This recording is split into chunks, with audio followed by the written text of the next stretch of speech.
Welcome to the Slop Farm. Enjoy the video. You're signed in, so start at your Google account home. This matters because settings are account-specific. Once there, go to Data and Privacy and locate Web and App Activity. This control is what saves your searches. Tap or click it now. Make sure you're on the correct account if you manage multiple ones. You'll see a toggle and a short explanation of what gets saved. This is the first actionable step because turning this off stops future search recording across Google services. Once done with the toggle, Google will pause saving new searches. That's the key behavior change. Next, click Manage Activity to inspect what's already stored.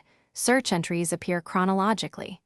Use the Delete options to remove single items, delete by date range, or choose Auto-Delete like 3 months, 18 months, or 36 months to automate cleanup. Make sure to also turn off Include Chrome History and Activity from sites if you want browser action. Finish by verifying the Web and App Activity toggle reads off, then run a quick test search to confirm nothing new is saved.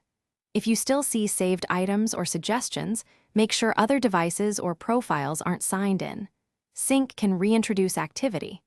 Also clear your browser cache and autocomplete entries because those are local and independent of Google's activity log.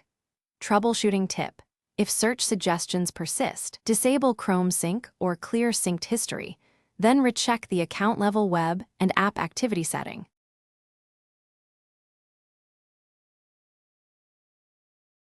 Thanks for watching. Consider subscribing if we helped you today.